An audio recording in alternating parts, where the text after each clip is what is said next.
Hi guys, I hope you all are doing well. आज की class के अंदर हम स्टडी करेंगे अबाउट फ्रीडल-क्राफ्ट एसाइलेशन। लास्ट वाली वीडियो में हमने फ्रीडल-क्राफ्ट एल्काइलेशन डिस्कस करा था और आज की वीडियो में हम फ्रीडल-क्राफ्ट एसाइलेशन डिस्कस करेंगे। ठीक है, सो लेट्स स्टार्ट। तो देखो, फ्रीडल-क्राफ्ट एसाइलेशन का मतलब होता है एसाइल ग्रुप को ऐड करना। ठीक है, सपोज हमने क्या लिया, यहाँ पे बेंजीन लिया। बेंजीन के अंदर आप क्या ऐड कर रहे हो, R C double bond O X. R क्या है, कोई भी एल्काइल ग्रुप है, एक्स क्या है, कोई भी एक आपका हेलोजन है। ठीक है, इसे हम क्या कहते हैं, एसाइल हैलाइड।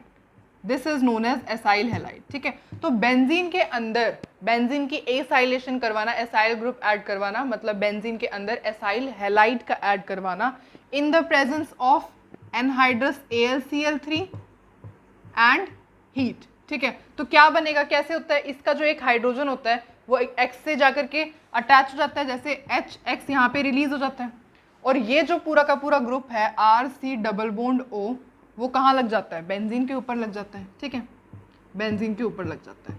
तो ये जो होता है इसका मैकेनिज्म होता है C double bond O and then R। ठीक है, ये क्या बन जाता है, तो ये क्या बन जाता है हमारे पास, कंपाउंड। ठीक है, तो this is the Friedel-Crafts acylation reaction. अच्छा, एक फ्रीडल-क्राफ्ट एसाइलेशन और भी होती है, अगर आप बेंजीन के अंदर कौन सा ग्रुप ऐड करवा लो, एसिटिक एनहाइड्राइड ऐड करवा देते हो। ठीक है, दैट इज CH3CO का होल ट्वाइस O। ये क्या है, एसिटिक एनहाइड्राइड है, इसे हम क्या कहते हैं, एसिटिक एनहाइड्राइड। इसका स्ट्रक्चर कैसा होता है, एसिटिक एनहाइड्राइड, इसका स्ट्रक्चर होता है ऐसे। देखो कैसे बनाते हैं, ये O है ना, O बिल्कुल सेंटर में आता है, C डबल बॉन्ड O ऐसे, C डबल बॉन्ड O, और यहाँ पे क्या होता है CH3, और यहाँ पे भी क्या होता है CH3। तो ये क्या स्ट्रक्चर होता है एसिटिक एनहाइड्राइड को, इसको ओपन करके हम ऐसे लिख सकते हैं। ठीक है, तो जैसे ही बेंजीन के अंदर आप एसिटिक एनहाइड्राइड ऐड करते हो, again in the presence of anhydrous AlCl3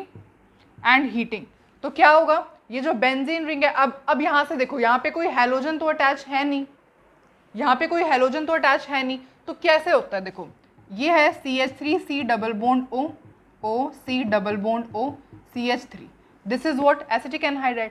अब यहाँ से क्या बनता है, CH3COOH रिलीज होता है इस केस के अंदर। CH3 एसिटिक एनहाइड्राइड से क्या बनता है, एसिटिक एसिड। CH3COH क्या होता है, एसिटिक एसिड है, तो देयरफॉर ये बनता है। अब बचा क्या, देखो CH3COOH तो निकल गया, क्या बचा, COCH3 बचा, तो वो क्या हो जाता है, ऐड हो जाता है C double bond O and यहाँ पे CH3, तो हमारे पास क्या बन जाता है, ये कंपाउंड फॉर्म हो जाता है। ओके, ठीक है, हम इसे ऐसे भी लिख सकते हैं, डेट इज COCH3, ओपन करके लिख लो, ऐसे लिख लो। ठीक है, तो ये क्या होती है, ये दो रिएक्शंस होती हैं जिनको हम फ्रीडल-क्राफ्ट एसाइलेशन कहते हैं। एक के अंदर बेंजीन के अंदर आपने क्या ऐड किया है, एसाइल हैलाइड ऐड किया है in the presence of anhydrous AlCl3, और हीट करोगे तो हमारे पास जो X और यहाँ पे जो H था, अब H रिमूव हुआ है तभी तो ये ग्रुप आकर के लगा है RC डबल बॉन्ड हो, तभी तो यहाँ पे ये ग्रुप रिमूव होने के बाद ही तो ये ग्रुप अटैच हुआ है यहाँ पे। तो जैसे ये यहाँ पे H रिमूव होगा, X के साथ जाकर के अटैच हो जाएगा और ये पूरा का पूरा ग्रुप बेंजीन पर लग जाएगा। ठीक है, अगर आप बेंजीन की रिएक्शन एसिटिक एनहाइड्राइड से करवाते हो in the presence of AlCl3, तो क्या बनता है, एसिटिक एसिड एंड आपका। तो अब हम इस रिएक्शन का मैकेनिज्म स्टडी करते हैं। देखो, फ्रीडल-क्राफ्ट एसाइलेशन क्या है, इलेक्ट्रोफिलिक सब्स्टिट्यूशन रिएक्शन है। It is a type of electrophilic substitution reaction. तो मैकेनिज्म भी किसका होगा, इलेक्ट्रोफिलिक सब्स्टिट्यूशन के अंदर जो मैकेनिज्म होता है। तो अब हम मैकेनिज्म डिस्कस करते हैं। देखो, इलेक्ट्रोफिलिक सब्स्टिट्यूशन रिएक्शन का मैकेनिज्म क्या होता है, सबसे पहले क्या होता है, जनरेशन ऑफ इलेक्ट्रोफाइल जनरेट करवाना होता है। उसके बाद क्या होता है, सिग्मा कॉम्प्लेक्स की फॉर्मेशन, सिग्मा कॉम्प्लेक्स बनाना होता है या कार्बोकैटायन इंटरमीडिएट बनाना होता है। और थर्ड स्टेप क्या होता है, removal of hydrogen from sigma complex, sigma complex से हाइड्रोजन रिमूव करवाना होता है। ठीक है, तो यही तीन स्टेप्स क्या होंगे, इस मैकेनिज्म में भी एक्ट करेंगे। अब देखो, हम सपोज जो रिएक्शन ले लेते हैं, अब यहाँ पे क्या था, बेंजीन है, बेंजीन के साथ हम यहाँ क्या ऐड करवा रहे थे, RC डबल बॉन्ड OCl, ये ऐड करवा रहे थे ना। अब सपोज हमने R जो एक एल्काइल ग्रुप है, यहाँ पे हमने मिथाइल यूज कर लिया, इन द प्रेजेंस ऑफ किसकी प्रेजेंस में होगी, एनहाइड्रस AlCl3 की प्रेजेंस में, और हीट बनता क्या है, यहाँ पे जो H होता है और ये Cl कंबाइन कर लेते हैं तो क्या बन जाता है HX, और प्लस में क्या बनता है, ये CH3CO वाला ग्रुप बेंजीन के साथ जाकर के अटैच हो जाता है, ये COCH3 मैंने डायरेक्ट ऐसे लिख दिया, ठीक है। तो अब हम इस रिएक्शन के लिए मैकेनिज्म स्टडी करने वाले हैं। तो this is the reaction, okay. अब सबसे पहला स्टेप होता है जनरेशन ऑफ इलेक्ट्रोफाइल। क्या होता है, जनरेशन ऑफ इलेक्ट्रोफाइल। इलेक्ट्रोफाइल कैसे जनरेट होगा, देखो क्या होता है, यहाँ पे कोई इलेक्ट्रोफाइल तो प्रेजेंट नहीं है, तो इलेक्ट्रोफाइल जनरेट करवाना पड़ेगा। इलेक्ट्रोफाइल कैसे जनरेट होगा, एक इससे और AlCl3 की प्रेजेंस से। तो देखते हैं, देखो CH3 C double bond OCl, और आपने क्या AlCl3 के साथ रिएक्ट करवाया, तो क्या होगा, AlCl3 क्या है, इलेक्ट्रॉन डेफिशिएंट है, लुईस एसिड है ना, देयरफॉर ये क्या है, इलेक्ट्रॉन डेफिशिएंट है। अब इलेक्ट्रॉन डेफिशिएंट होने की वजह से Cl के पास क्या है, यहाँ पे लोन पेयर ऑफ इलेक्ट्रॉन है, तो Cl को दिखेगा ये इलेक्ट्रॉन डेफिशिएंट है, तो इसके ऊपर डायरेक्ट अटैक कर लेगा और क्या बन जाएगा, AlCl4 नेगेटिव, AlCl4 नेगेटिव बन जाएगा। अब ये क्या है, इसके ऊपर कार्बन के ऊपर क्या आ जाएगा, पॉजिटिव चार्ज आ जाएगा, तो ये C positive double bond O CH3, ये ग्रुप बन जाएगा। अब इन दोनों में से इलेक्ट्रोफाइल कोई बना है, ऑफ कोर्स ये क्या है, दिस इज द इलेक्ट्रोफाइल, ये यहाँ पे इलेक्ट्रोफाइल जनरेट हो चुका है। तो अब हम सेकंड स्टेप के अंदर इसे यूज करेंगे, ठीक है। तो सेकंड स्टेप क्या होता है, formation of sigma complex. Sigma complex की फॉर्मेशन होता क्या है, ये जो बेंजीन रिंग है, बेंजीन रिंग के जो ये जो डबल बॉन्ड्स होते हैं वो क्या है, लूजली बाउंड है। लूजली बाउंड होने की वजह से जैसे ही इन्हें क्या दिखता है, ये दिखता है इलेक्ट्रोफाइल दिखता है, ये लूजली बाउंड इलेक्ट्रॉन इस C पॉजिटिव के ऊपर अटैक कर लेते हैं, और बनता क्या है, देखो क्या बनेगा, ये जो C डबल बॉन्ड है ये यहाँ पर आकर के अटैच हो जाएगा पूरा का पूरा ग्रुप, ऐसे C double bond O CH3 ऐसे हो जाएगा ना। अच्छा, ये दोनों बॉन्ड्स एज इट इज हैं, ये दोनों बॉन्ड्स हमने एज इट इज रखे, यहाँ से इलेक्ट्रॉन गए हैं, देयरफॉर इसके ऊपर क्या चार्ज आया, पॉजिटिव चार्ज आया, ठीक है। अब ये जो होता है इसके अंदर रेजोनेटिंग स्ट्रक्चर बन सकते हैं। रेजोनेटिंग स्ट्रक्चर क्यों बन सकते हैं, क्योंकि यहाँ पे क्या है, vacant orbital sigma pi conjugation है, ठीक है, पाई सिग्मा पाई कॉन्जुगेशन है, तो यहाँ पे रेजोनेटिंग स्ट्रक्चर भी बन सकते हैं। पर आप देख रहे हो कि यहाँ तो कॉन्जुगेशन है, वैकेंट ऑर्बिटल सिग्मा पाई, ठीक है, कॉन्जुगेशन है, पाई सिग्मा पाई, यहाँ भी कॉन्जुगेशन है, पर ऊपर वाले में कॉन्जुगेशन खत्म है, इस यहाँ पे कोई, यहाँ पे सिग्मा सिग्मा कोई कॉन्जुगेशन नहीं है। इसका मतलब क्या है, इसका मतलब है कि कॉन्जुगेशन सिर्फ यहीं पर इस हाफ रिंग में ही प्रेजेंट है। तो हम इसको कैसे रिप्रेजेंट कर सकते हैं, हम इसे ऐसे रिप्रेजेंट कर सकते हैं, और यहाँ पे कॉन्जुगेशन, मतलब कॉन्जुगेशन जैसे अपन बेंजीन को ऐसे दिखाते हैं ना, ऐसे कैसे, ये सर्कल, सर्कल का क्या मतलब होता है, ये तीनों डबल बॉन्ड्स जो हैं कभी यहाँ पे आ रहे हैं, डीलोकलाइज हो रहे हैं, यहाँ पे आ रहे हैं, यहाँ पे जा रहे हैं, है ना, ऐसे दिखाते हैं। तो इसका मतलब क्या है, कंप्लीट डीलोकलाइजेशन होती है इसके अंदर, there is complete delocalisation,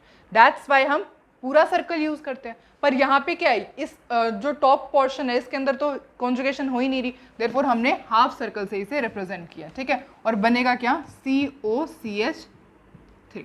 I hope it's clear, okay. अब नेक्स्ट स्टेप क्या होता है, अब नेक्स्ट स्टेप के अंदर क्या होता है, रिमूवल ऑफ हाइड्रोजन। इसमें से हाइड्रोजन रिमूव होगा, आपको पता है यहाँ पे क्या है, एक हाइड्रोजन है, तो हाइड्रोजन कहाँ आ सकता है, ये वाला हाइड्रोजन यहाँ आ सकता है इस पॉजिटिव चार्ज को स्टेबलाइज करने के लिए, तो यही होगा नेक्स्ट स्टेप के अंदर।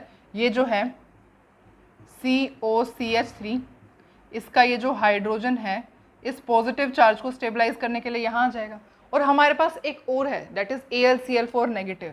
AlCl4 नेगेटिव इस हाइड्रोजन के ऊपर अटैक कर लेगा, और क्या बन जाएगा यहाँ से, AlCl3 प्लस में HCl, और क्या रिलीज होगा यहाँ से, एसीटोन, ठीक है, दैट इज COCH3। अब इसके अंदर मैं कुछ आपको और बातें बताना चाहती हूँ। ये जो कंपाउंड बनता है इसे हम कहते हैं एसीटोन, जो कि ये क्या है, कीटोन है। तो बेंजीन के अंदर, बेंजीन से आपने क्या बनाया है, कीटोन बनाया है। जब आपने बेंजीन को एसाइल हैलाइड से रिएक्ट करवाया है तो क्या बना है, एसीटोन बना है, कीटोन बना है, ठीक है। अच्छा, यहाँ पे Cl है तो यहाँ पे X की जगह Cl आएगा, मतलब अगर यहाँ पे Br होता तो वहाँ Br आ जाता, पर यहाँ पे Cl है तो यहाँ पे Cl आएगा, ओके। अब ये तो आपको आई थिंक समझ में आ गया, ठीक है।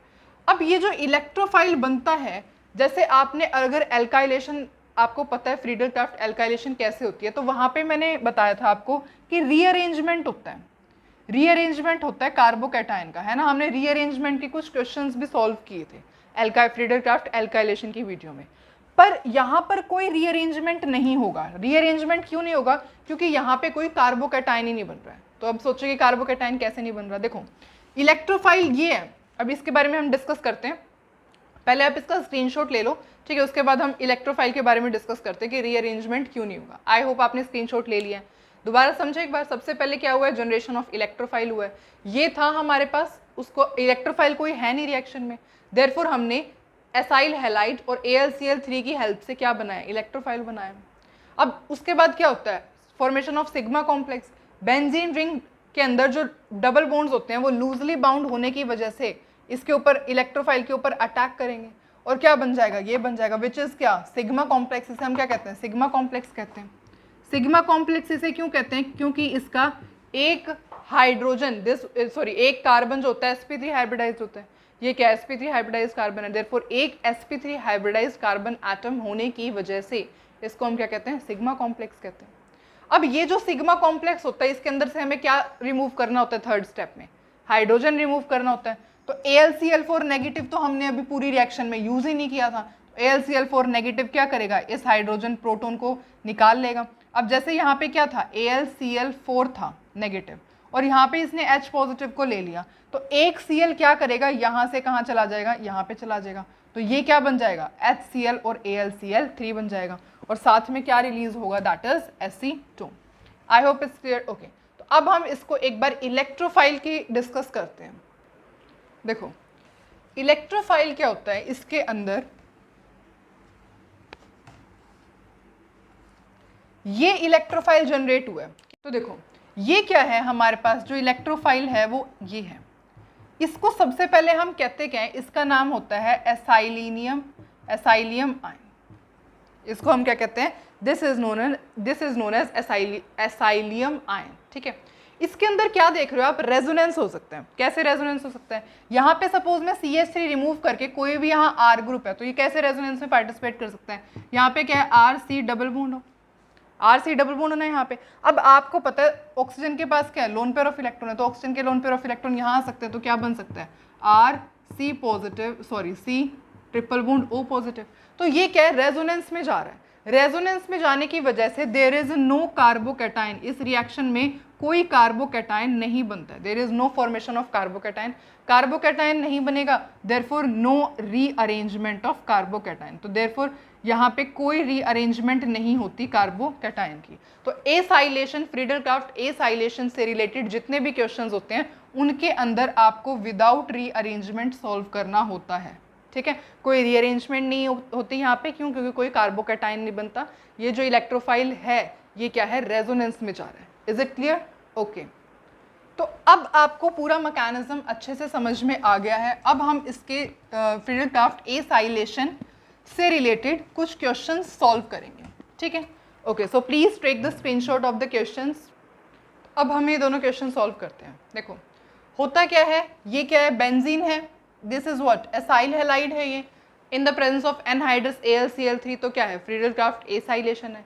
फ्रीडल-क्राफ्ट एसाइलेशन के अंदर क्या होता है, सबसे पहले ये जो हैलोजन होता है और यहाँ का जो H होता है वो क्या बना देते हैं, HCl बॉन्ड बना लेते हैं आपस में, ठीक है। यहाँ का जो हाइड्रोजन था और यहाँ पे जो Cl था, उन्होंने दोनों ने बॉन्ड बना लिया। अब बच क्या गया, बच गया हमारे पास ये वाला ग्रुप, दिस इज लेफ्ट। तो ये क्या होगा, पूरा का पूरा बेंजीन के ऊपर अटैच हो जाएगा, तो क्या बन जाएगा, C double bond O, CH2 and then CH3, ठीक है। तो this will be the product. तो आपको पूरा मैकेनिज्म लिख के देखने की ज़रूरत नहीं है, आपको क्या करना है, डायरेक्ट यहाँ से एक H और यहाँ पे जो भी आपका हेलोजन प्रेजेंट है उससे आपको क्या बना देना है, दैट इज हैलाइड बना देना है, ठीक है। और उसके बाद क्या है, जो भी ग्रुप आपका रहता है वो आपने डायरेक्ट बेंजीन के ऊपर अटैच कर देना है। यहाँ पे कोई रीअरेंजमेंट देखने की ज़रूरत नहीं है कि, क्योंकि यहाँ पे कार्बोकैटायन तो बनता नहीं है, देयरफॉर कोई रीअरेंजमेंट नहीं होगी, देयरफॉर डायरेक्ट आपने ग्रुप अटैच कर देना, ठीक है। ओके, अब नेक्स्ट क्वेश्चन करें। देखो नेक्स्ट क्वेश्चन के अंदर क्या है, अब यहाँ पे दो बेंजीन रिंग आ गई, इट्स ओके। क्या होगा, ये क्या है, दिस इज हाइड्रोजन, इसका हाइड्रोजन और इसका Cl कंबाइन करेंगे, क्या बना देंगे, प्लस में HCl बना देंगे, ठीक है।